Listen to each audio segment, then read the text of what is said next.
Ok, vamos a iniciar entonces.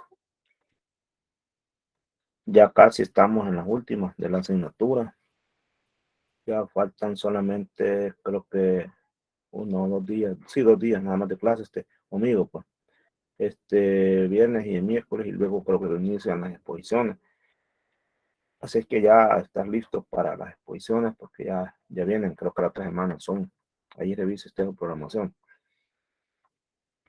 Bien, la tema que veremos ahora se trata sobre los granos, y específicamente lo haremos sobre su fisiología en el caso de la post cosecha, es decir, cuando ya están en post cosecha, qué sucede con estos granos y los factores que influyen en su calidad. La portada que están viendo ahí es unos granos que han germinado, ¿verdad? Si ya esos granos están suficientemente maduros, ellos van a germinar y van a tratar de sobrevivir aún en condiciones hostiles, pero en condiciones que no son las adecuadas. Por supuesto, todos esos que están ahí, si los dejamos, no sobrevivirían mucho, pero sí tratan de cumplir con su propósito, que es el de convertirse en una nueva planta. Bien, entonces entrando al tema, bueno, que concierne en un primer lugar a la fisiología en post cosecha, podríamos recordar cómo es la estructura de la semilla. Ya lo hemos visto 1 o 2 veces, pero no es malo que lo volvamos a recordar. Tomemos en cuenta que entre los granos tenemos representantes de monocotiledones y de dicotiledóneos. En este caso, este es el frijol, que es una dicotiledonia porque tiene 2 pares de hojas embrionales llamadas cotiledones. Aquí está el embrión, este es el epicótilo, y este es el hipocótilo, que da el origen a la raíz, y el epicótilo que da origen a las hojas. O bien, estas son hojas pequeñitas, ¿verdad? Que una vez se abran estos cotiledones, estas comienzan a crecer, a desarrollarse.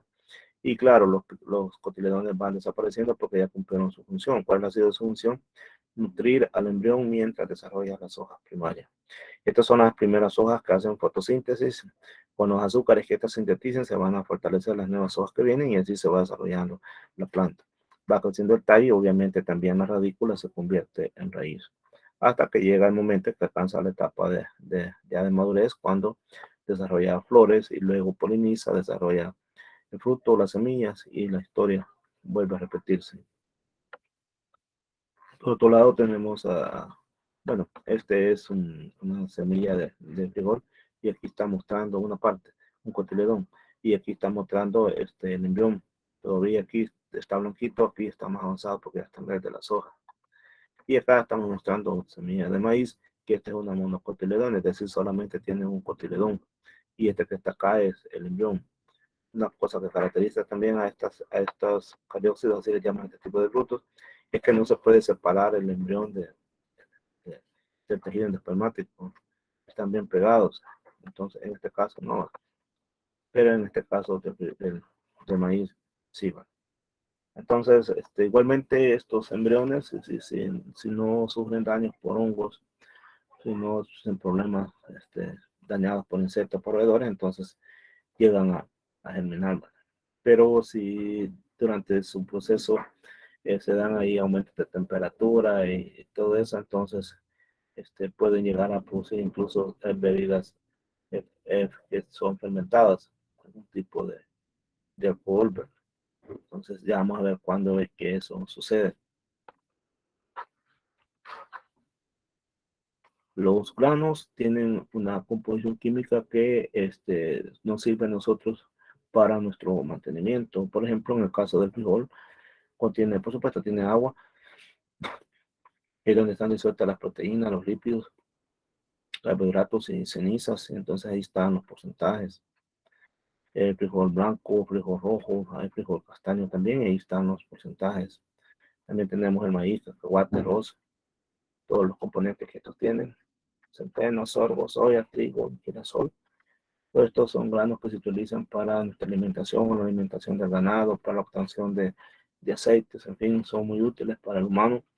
Y allí está un listado de todos los componentes de proteínas, de lípidos, carbohidratos que poseen.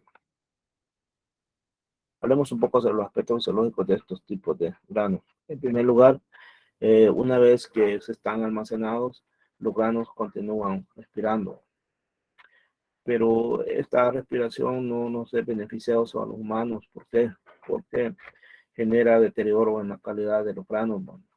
Pierden masa y se desprende calor. Y esta respiración se da bien fácilmente si nosotros no controlamos las condiciones del almacenamiento. Entonces quiere decir que nosotros tenemos que saber controlar bien las condiciones en las cuales están almacenados los granos para evitar que se incrementen los procesos de respiración. Hay cosas que hay que tomar en cuenta. ¿Va? En primer lugar, la relación de la temperatura con la respiración. De hecho, si la temperatura se eleva en el silo, entonces los procesos de respiración se disparan, se aceleran. Y en todas partes, no solamente en una parte donde estén los granos, sino que en todas partes. Entonces, como vemos, hay una estrecha relación entre la temperatura y la respiración. Si se eleva la temperatura, entonces se aceleran los procesos de respiración. Una relación directamente proporcional. ¿Cómo son esos procesos respiratorios en los granos? Bueno, en primer lugar, debo decir que los granos pueden respirar de forma anaeróbica o también de forma aeróbica. En el caso de las formas aeróbicas,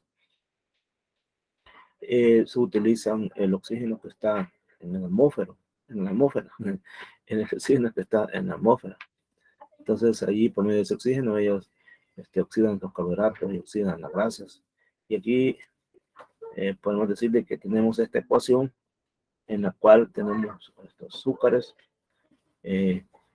reaccionan con oxígeno, liberan CO2, liberan agua y también calor. Entonces, prácticamente las reacciones que se dan de manera productiva. Siempre tomemos en cuenta que se produce dióxido de carbono y se produce agua.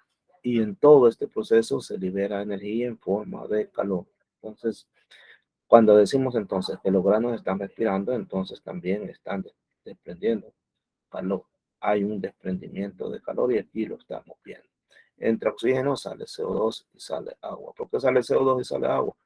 Porque las azúcares son descompuestas, son rotas. ¿Y para qué se rompen? Para obtener energía. Así que este es un proceso respiratorio en condiciones aeróbicas, pero también puede suceder en condiciones anaeróbicas. Entonces veamos qué sucede con las condiciones anaeróbicas. No hay oxígeno libre en este caso. Y el oxígeno libre es el mismo oxígeno atmosférico. Es el mismo oxígeno que tenemos nosotros alrededor de nuestra nariz en este momento. El oxígeno atmosférico, el oxígeno libre. Entonces, ¿cómo hacen para respirar si no hay oxígeno libre? Bueno, en primer lugar vamos a decir de que después en los procesos anaeróbicos, los productos finales son el, el alcohol y el CO2, el C2H5H y el CO2. En cambio, en el caso anterior es CO2, agua y también calor. Aquí también se libera calor, ¿verdad? Ahora, en la respiración anaeróbica, el oxígeno también forma parte activa de las reacciones de oxidación. Pero lo que sucede es que las células no reciben el oxígeno desde el exterior, sino que este se obtiene de las propias células. Es decir, las células mantienen oxígeno y es ese oxígeno el que se utiliza para el proceso de respiración. No es el oxígeno que está en el exterior, el oxígeno atmosférico. Y como consecuencia de eso, pues se da una serie de fermentaciones que son propias de la respiración anaeróbica. Se forman alcoholes con lo característico, entonces significa que ahí los granos desarrollaron su proceso de respiración sin utilizar el oxígeno atmosférico, sino que utilizando el oxígeno que contienen sus células. Y eso se le conoce como respiración anaeróbica. Entonces aquí estamos viendo una imagen de la respiración anaeróbica que nos está mostrando que no hay entrada de oxígeno, sino que es el mismo oxígeno que está dentro del grano. En cada célula ese mismo oxígeno es utilizado y consecuencia sale CO2 y sale alcohol C2H5OH. No está saliendo como en aquel caso que sale CO2 y sale agua. Y lo que sale es CO2 y sale alcohol. Por eso que se fermentan. Y obviamente el calor que siempre depende. Hay algo muy importante, ¿verdad? Que estos dos procesos de respiración, es decir, el anaeróbico con el aeróbico, siempre nos llevan a lo mismo, pérdida de masa de grano. Y en consecuencia, la calidad del grano baja. ¿Por qué? Porque se oxidan los carbohidratos. Recuerden ustedes de que la respiración, el propósito es obtener paquetes de energía. Entonces, cuando está respirando el grano, está, ¿cómo se llama?, utilizando todos sus materiales de carbohidratos que hay ahí. Entonces, al utilizar ¿cómo se llama?, sus carbohidratos, pesa menos. Por eso dice que hay una pérdida de masa del grano. Y también todos sus componentes son degradados de esa manera. Y eso hace que disminuya la calidad del grano. Y eso se da en ambos procesos. Porque en ambos procesos el propósito es el mismo. El método varía, pero el propósito es el mismo. ¿Cuál es el propósito? Obtener paquetes de energía.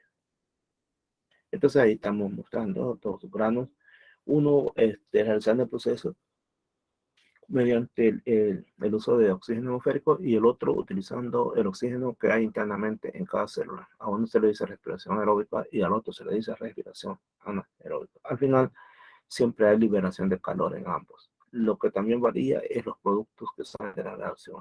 Cuando la reacción, el proceso es aeróbico, lo que se libera es CO2 y agua. Pero cuando el proceso es anaeróbico, lo que se libera es CO2 y alcohol. Por eso es que son fermentados los productos que se forman en las condiciones. Vamos a discutir un poco sobre las consecuencias del proceso respiratorio. Vamos a hablar sobre cómo es que pierden peso y cómo es que se da el calentamiento de los granos. Hablamos sobre la pérdida de peso. Resulta que cuando hay mayor humedad y temperatura de la masa de los granos, mientras hay más humedad, mientras hay más temperatura, entonces será más intenso el proceso respiratorio. Así que cuando los granos están húmedos y hay unas altas temperaturas, eso indica que el proceso respiratorio, como quien dice, que agarra velocidad. Y eso trae como consecuencia mayor consumo de sustancias orgánicas, un rápido deterioro del producto y mayor pérdida de materia seca y también de peso. Así que nos quede claro entonces que cuando los granos están en un proceso de respiración no están generando pérdidas y que mientras más humedad haya y más temperatura elevada, entonces más todavía intenso va a ser el proceso de respiración. Entonces quiere decir que los granos se van a consumir ellos mismos sus sustancias orgánicas, básicamente carbohidratos. Y los granos, la riqueza de ellos, los carbohidratos. Entonces si yo los consumo mediante la respiración, esos granos ya no van a pesar, ya, y también ya pierden valor económico, lo van perdiendo. Y por otra parte, esos granos quedan bien susceptibles al daño por hongos, al daño por insectos, u otro tipo de consecuencias quedan bien susceptibles. Y lo que dijimos al principio, que hay mayor pérdida de materia seca y de peso. El otro punto es el calentamiento del grano.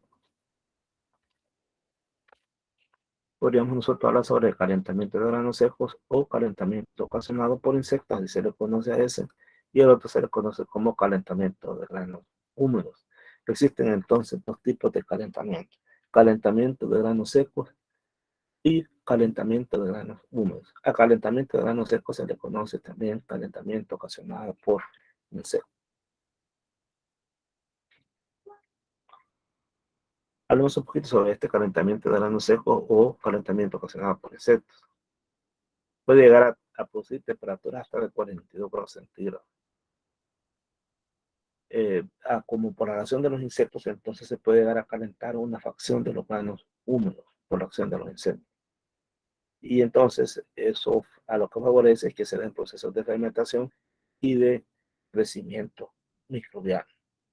Entonces quiere decir que ahí donde están entrando otros insectos, calentando más los granos, eso va a favorecer que se den procesos de fermentación y de crecimiento de microbios. Obviamente sobre calentamiento de granos húmedos. Este está ocasionado por microorganismos que se desarrollan en los granos con humedad del 15% o incluso superiores.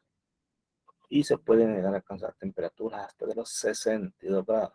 Imagínense. Entonces, es importante que hablemos, que distingamos algo. Hay calentamiento de los granos, calentamiento de granos secos y calentamiento de granos húmedos. El uno está relacionado con insectos, calentamiento de granos secos, y el otro con hongos. Bueno, En todo caso, los dos tipos de calentamiento se pueden desarrollar simultáneamente dentro del silo. Es decir, en un silo podemos tener al mismo tiempo, de manera simultánea, los dos tipos de calentamiento. ¿Cuáles serán los factores que afectan a la respiración? El primero es el contenido de humedad en los granos, el segundo la temperatura, el tercero el desarrollo de los hongos y el cuarto la composición del aire ambiente. Hablemos un poco, vamos a ir hablando cada uno de estos, hablamos un poco sobre contenido de humedad. Fíjense que la humedad influye bastante sobre la velocidad de la respiración. De hecho, los granos que tienen humedades que van entre los 11 y 13% tienen un proceso respiratorio bien lento.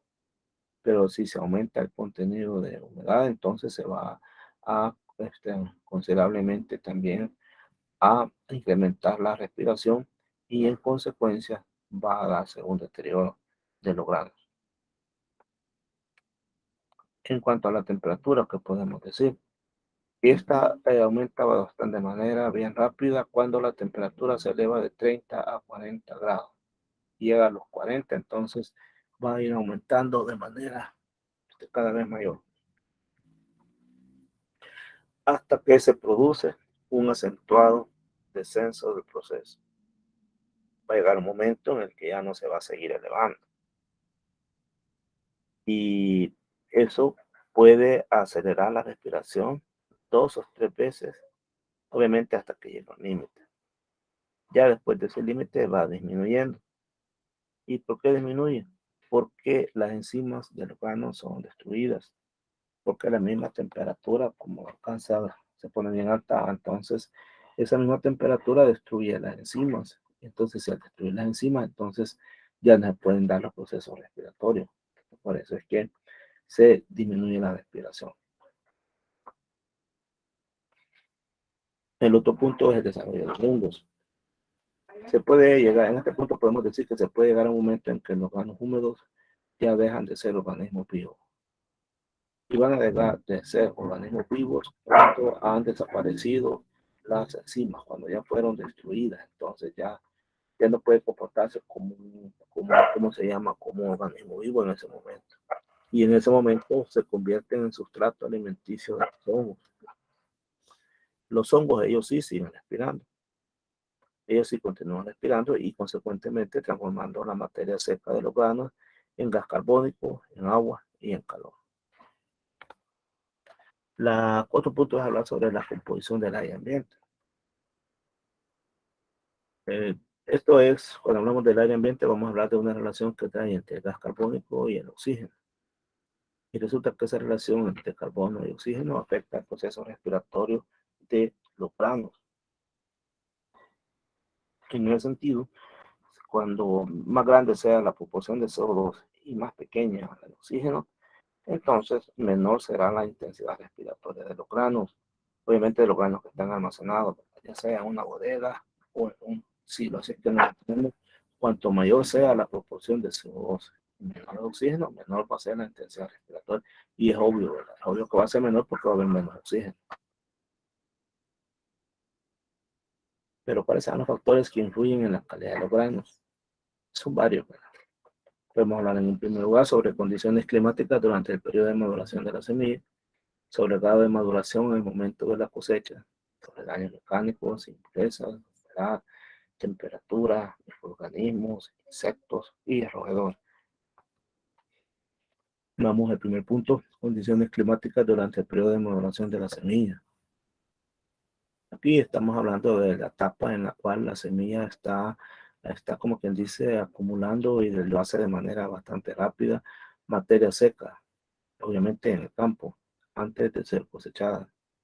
La semilla necesita acumular materia seca porque acuérdense que va a necesitar alimentar al embrión que contiene. Entonces, lo está haciendo en este momento antes de ser cosechada. Así que antes de cosechar el maíz, el frijol, el arroz y todo eso, debemos de entender que esas ¿cómo se llaman? Esas semillas están acumulando carbohidratos, materia seca, porque la van a ocupar después cuando sean separadas de la planta para alimentar a su embrión.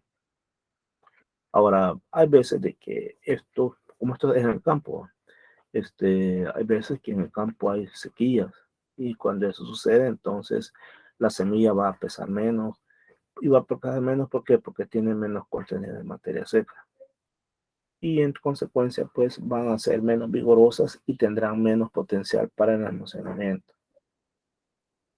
Y sucede de que ¿cómo se llama? En la sequía, como no hay agua, ¿verdad? Entonces tienen una, un peso mucho más liviano, con menor contenido de materia seca. Finalmente van a ser menos vigorosas y consecuentemente van a tener menos potencial para que sean almacenadas. Eso sí es en sequía, pero ¿qué pasa si se da en temporal? Entonces aquí la deshidratación va a ser lenta y el contenido de humedad va a permanecer elevado por un periodo bastante largo. Entonces eso va a propiciar que las semillas se deterioren con rapidez. Ahora, vamos a hablar sobre el grado de maduración al momento de la cosecha. Cuando nosotros recolectamos semillas antes o después del punto de madurez fisiológica, las semillas esas no van a ser muy buenas para almacenar porque van a tener menos potencial de almacenamiento. ¿Por qué será? ¿Por qué creen que será?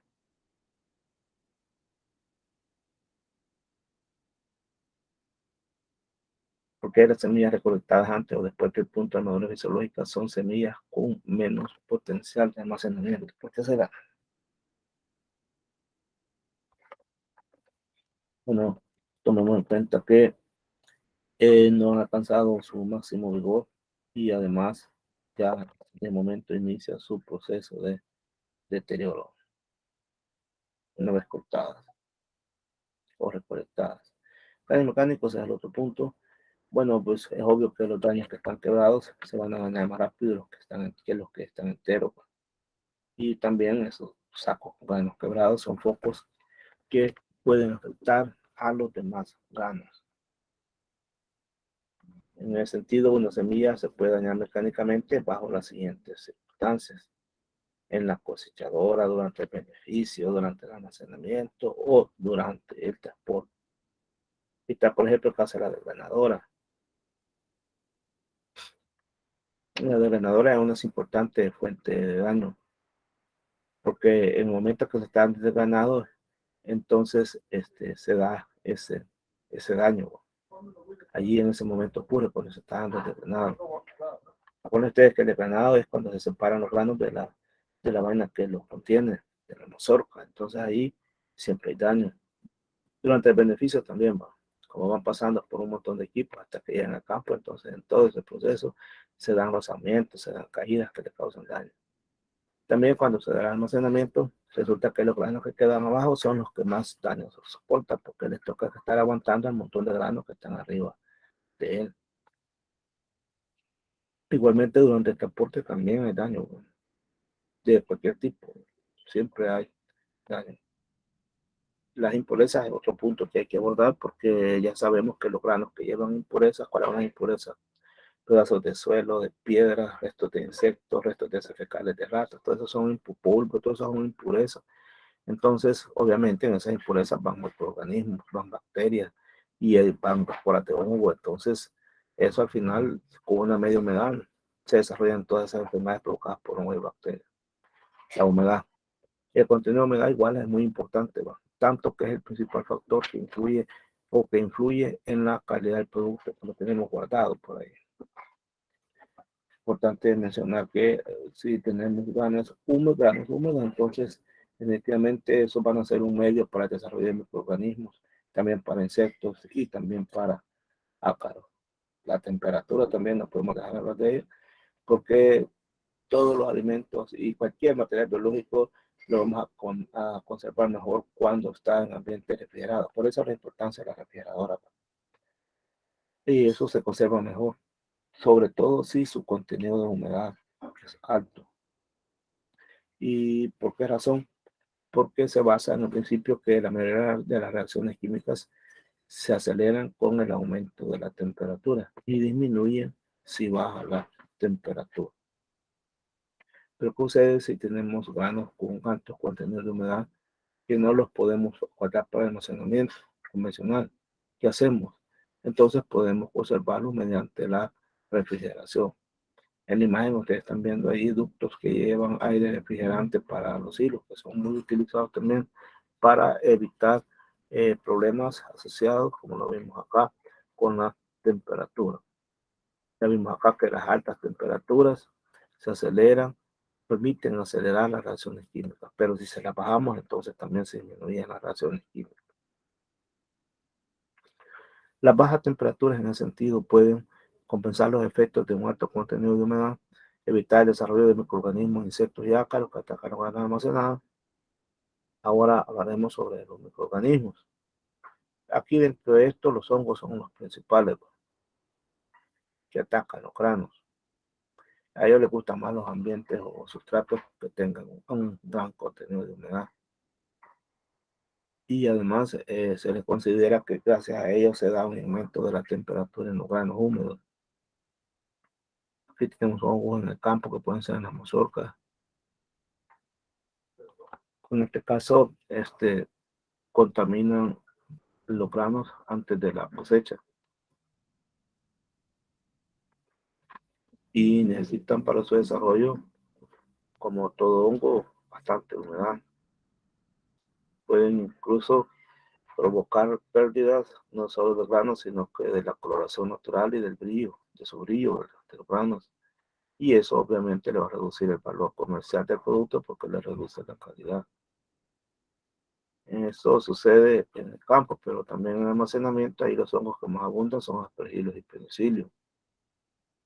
Y las principales pérdidas que ocasionan se deben a disminución del poder germinativo, decoloración de la semilla, calentamiento, cambios químicos, posibles producción de toxinas y pérdida de materia seca.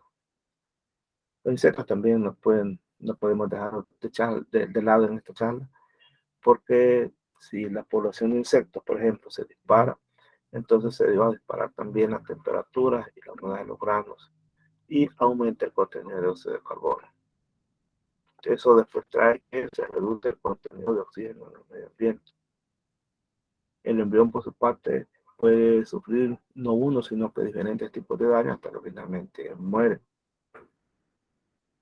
ya sea cuando se están alimentando de insectos en su estado adulto, larva, o incluso durante la oviposición.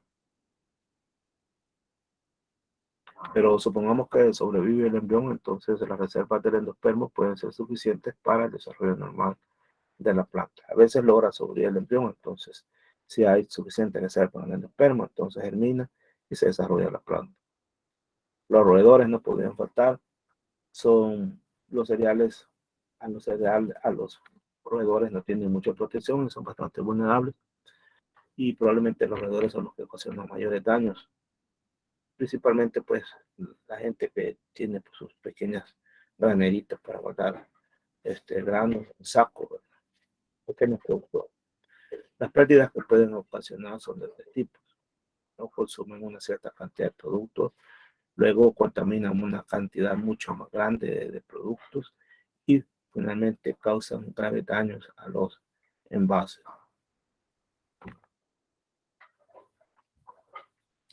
Por otra parte, son portadores de enfermedades que se transmiten a los humanos y también todos los productos que tenemos guardados y en donde encontremos excrementos, orina o parásitos de roedores, ¿verdad? Todos esos obviamente son focos de contaminación para la persona que los está manejando o los está consumiendo. Con base a todo lo que hemos hablado, podemos señalar entonces que hay que conservar los granos para evitar los problemas, ¿verdad? O hay que darle una buena preservación. Entonces, esto ya lo hemos hablado anteriormente, pero lo hemos resumido así de positivo. En primer lugar, cuando la semilla alcanza el punto máximo de su calidad fisiológica, es decir, cuando está madura, entonces va a ser necesario eliminar los autores adversos que afectan dicha calidad. Es decir, debemos de garantizar que esa semilla se mantenga así durante mucho tiempo. Ahora, después que cosechamos la semilla y hemos logrado evitar los factores desfavorables que reducen su calidad fisiológica, entonces, si lo vamos a preservar, eso va a depender de las siguientes operaciones. Primero, un muestreo adecuado, luego una clasificación de grano, una determinación del contenido de humedad, la limpieza el secado y las condiciones de almacenamiento. Bueno, esta era la clase de este día. Es ya bien corta y poco a poco vamos a ir ya con clases más cortas hasta que finalicemos. ¿Alguna pregunta sobre la clase de ahora?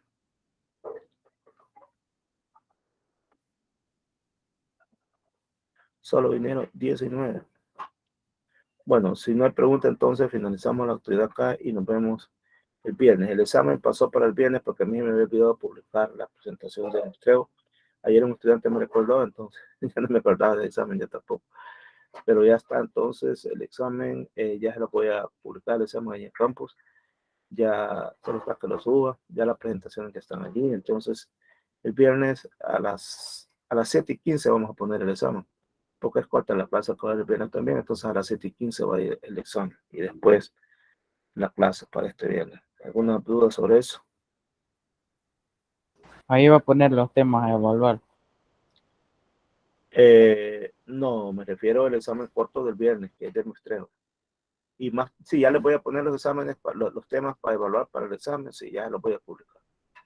Eso también, pero este viernes es el examen corto de muestreo.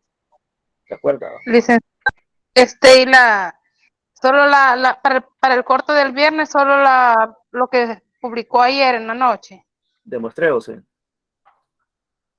Sí, exacto. ¿Y el parcial cuándo va a ser? No le he dado la fecha. Espérame, quiero ver, ahorita te lo digo. El 28 para que sea 18. Va a quedar relativa. Pero si no, veámoslo acá.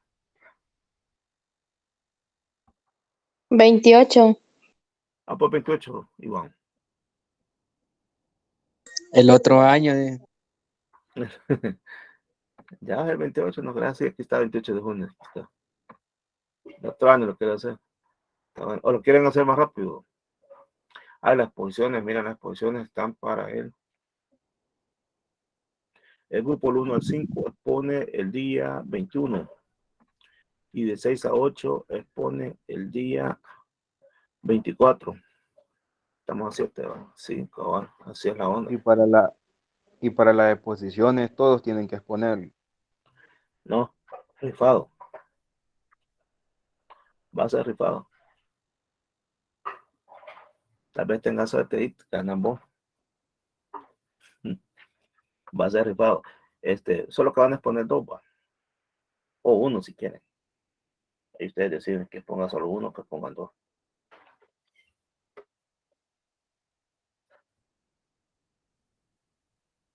Más preguntas. O sea que la clase va a iniciar a las 7:30, después del corte. Sí, exactamente. Así va a ser.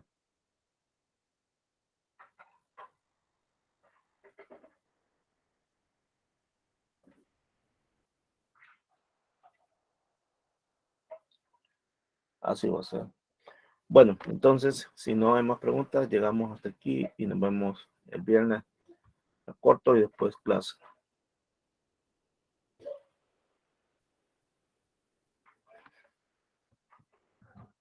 Con permiso, entonces. Bueno, ahí estamos entonces. Ahí Bueno, estamos. bueno.